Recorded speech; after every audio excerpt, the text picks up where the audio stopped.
First and foremost, I want no further comfort with him. You tell him from me that he can live or he can die. Vincent, will you shut up? In 2020, Al Pacino's heart stopped beating.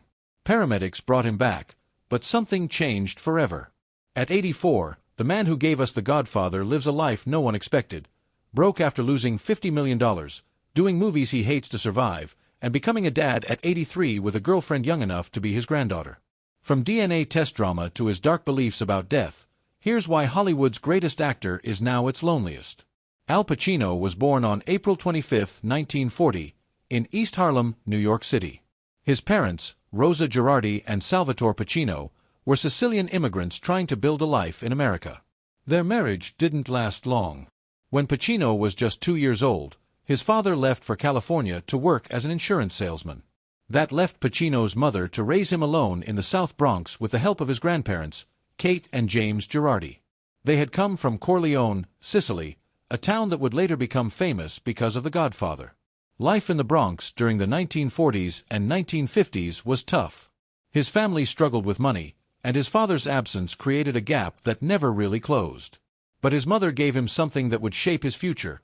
She loved movies and often took him to the theater, where he got lost in the stories on screen. Acting fascinated him even before he understood what it really was. Those early trips to the movies planted a seed that would later grow into a lifelong passion. As he got older, Pacino became known as Sonny among his friends. He had a wild side and was always pushing boundaries. By the time he was 9, he had already started smoking and drinking. By 13, he was experimenting with marijuana. He had little interest in school and was constantly in trouble. Fights, skipping class, and breaking rules became a routine. He was expelled from multiple schools before getting into the High School of Performing Arts. It seemed like the right place for someone like him, but he didn't stay long. At 17, after a fight with his mother about his future, he dropped out. With no high school diploma and no steady job, he spent his teenage years drifting. He ran with a group of friends who, like him, had no real direction. Some got into trouble, some turned to drugs. 3 of his closest friends, Cliffy, Bruce, and P.Y., would later die from drug overdoses. Pacino could have easily ended up the same way, but something kept him going. Acting became an escape, a way to focus his restless energy on something bigger than himself. He later said that if it weren't for acting, he might not have made it out at all. Then came the losses that changed him forever. In 1962, when Pacino was just 22, his mother died at the age of 43. She had struggled with depression for years, and her death hit him harder than anything before. Just a year later, his grandfather James, who had been like a father to him, also passed away. In the span of a year, the 2 most important people in his life were gone. He later called that time the lowest point of his life. He felt lost, like there was nothing left to hold on to.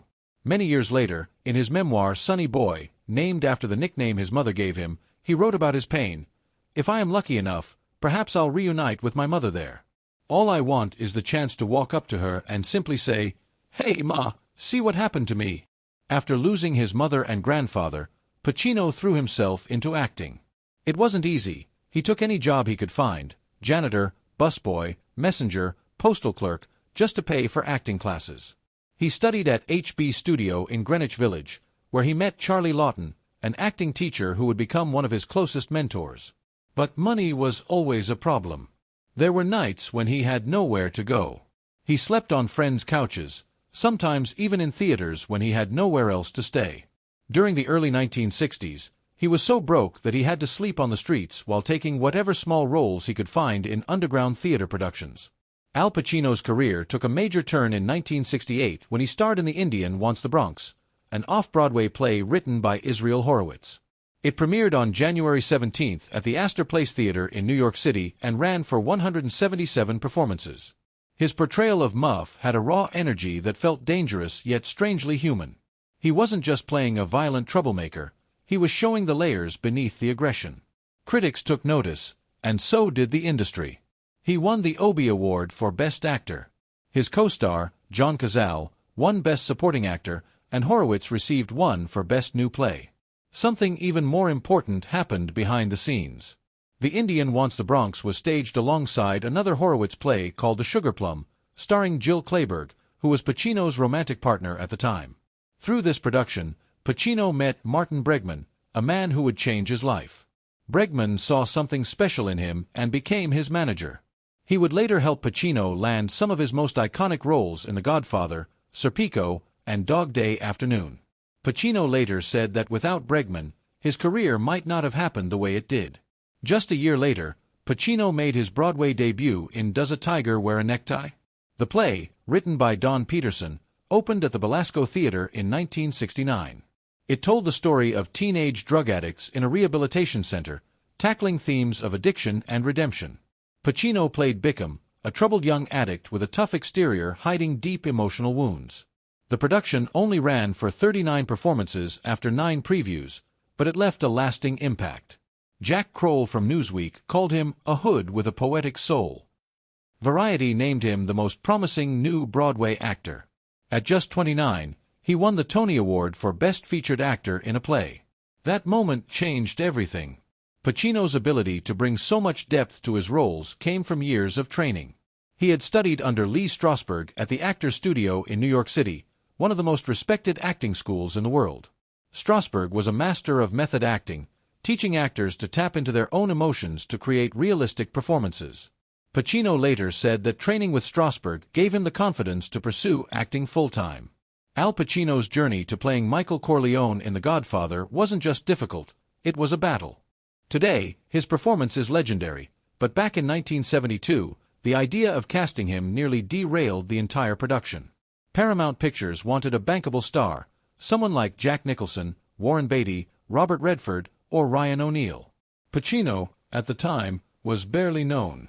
He had only one film credit and a strong theater background, but that wasn't enough for the studio. They didn't see him as a leading man. They wanted someone taller, someone who fit the Hollywood image of a star. Francis Ford Coppola thought otherwise. He had seen Pacino on Broadway and believed he was perfect for Michael Corleone. He saw something in Pacino that no one else did, the ability to capture Michael's transformation from an innocent war hero to a ruthless mafia boss. Coppola refused to back down, leading to endless fights with the studio.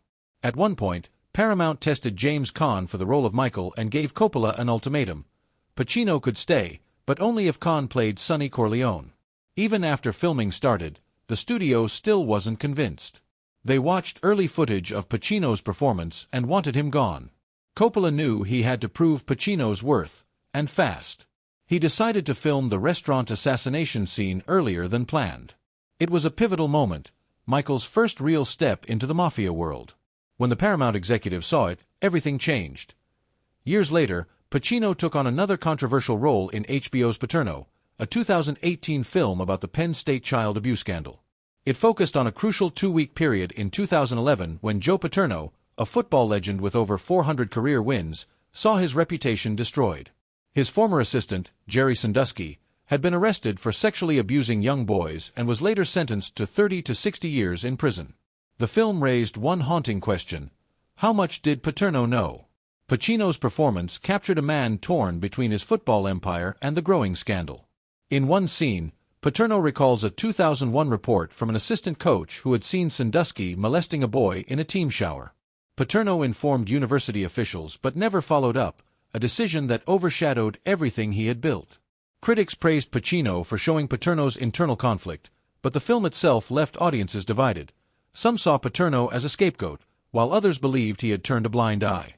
Over 300 of his former players protested the movie, claiming it unfairly destroyed his legacy. Just months after being fired from Penn State, Paterno died of lung cancer at age 85. The film didn't take a side. Instead, it forced viewers to decide whether Paterno was guilty of inaction or simply caught in a system that failed everyone. Pacino stepped into another controversial role in 2013 with HBO's Phil Spector.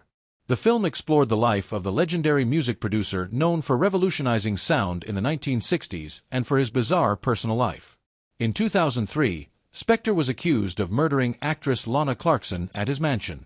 The movie focused on his relationship with defense attorney Linda Kenny Baden, played by Helen Mirren, who questioned whether he could get a fair trial. Unlike a typical courtroom drama, Phil Spector didn't focus on the legal battle. Instead, it showed a man losing control of his own narrative.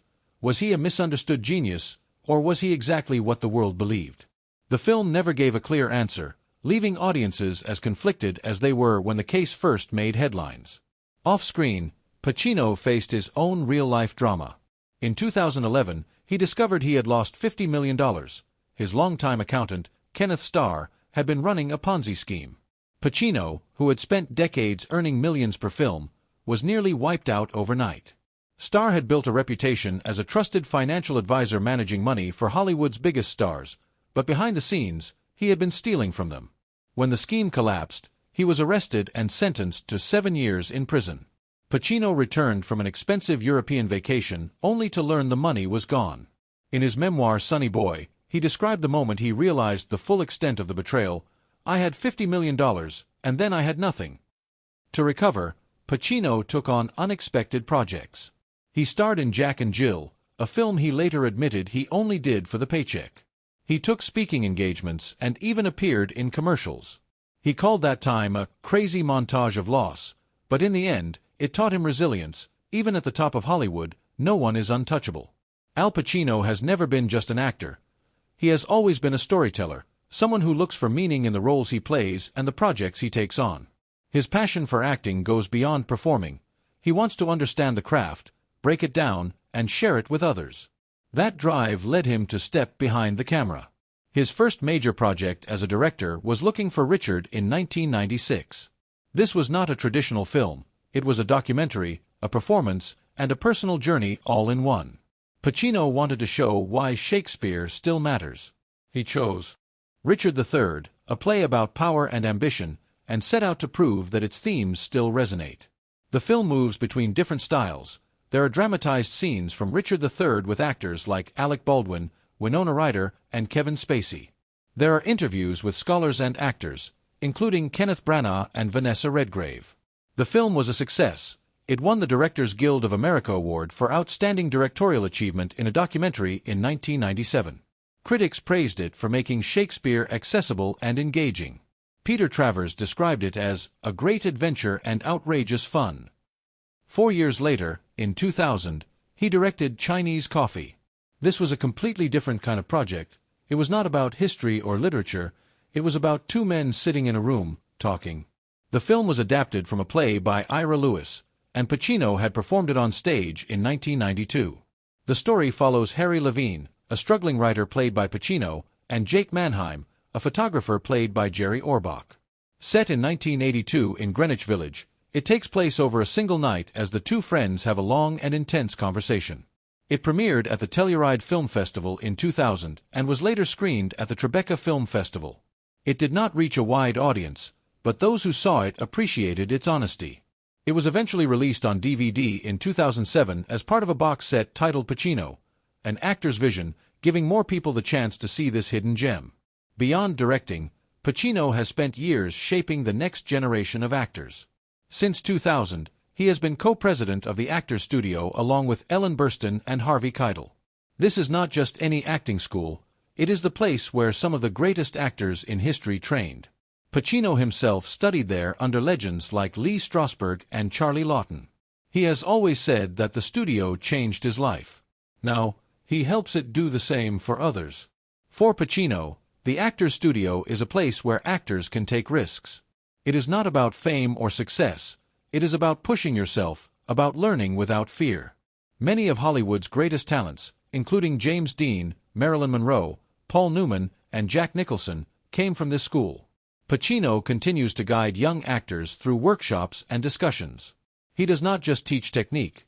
He encourages them to read, to think, to explore philosophy and literature. He believes that acting is not just about performance. It is about understanding life. Al Pacino has spent a lifetime in the spotlight, but when it comes to marriage, he never took that step. Despite high-profile relationships with Diane Keaton, Beverly D'Angelo, and Kathleen Quinlan, he remained a lifelong bachelor. In his 2024 memoir Sonny Boy, he explained why he never saw marriage as something that would help his life. He even called it an entrance to the pain train. His views on commitment were shaped by personal fears, and no relationship ever changed that. His time with Diane Keaton is one of Hollywood's most famous love stories. They met while filming The Godfather in 1972. She found him charming but also mysterious. Their relationship lasted on and off for years, but by 1990, Keaton had had enough. While filming The Godfather Part 3, she gave him an ultimatum: commit or it's over.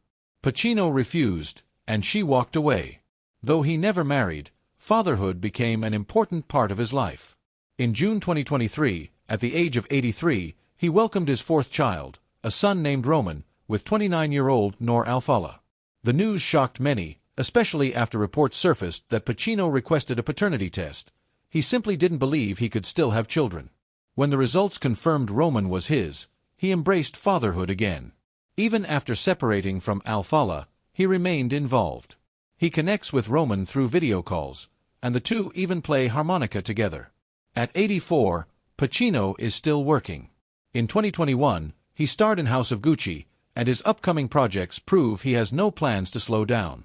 One of the most anticipated is Modi, a film about Italian artist Amedeo Modigliani, directed by Johnny Depp. He is also starring in The Ritual, a horror film based on the true story of Emma Schmidt's exorcisms, set for release on April 18, 2025. For Pacino, acting isn't just a career, it's something that kept him going through the toughest moments of his life. He often says it saved his life. Now, at this stage, he is still active, still a father, and still reflecting on everything he's been through. He never followed the traditional path, but that never stopped him from living a full life. Whether on screen or off, he remains one of the most fascinating figures in Hollywood.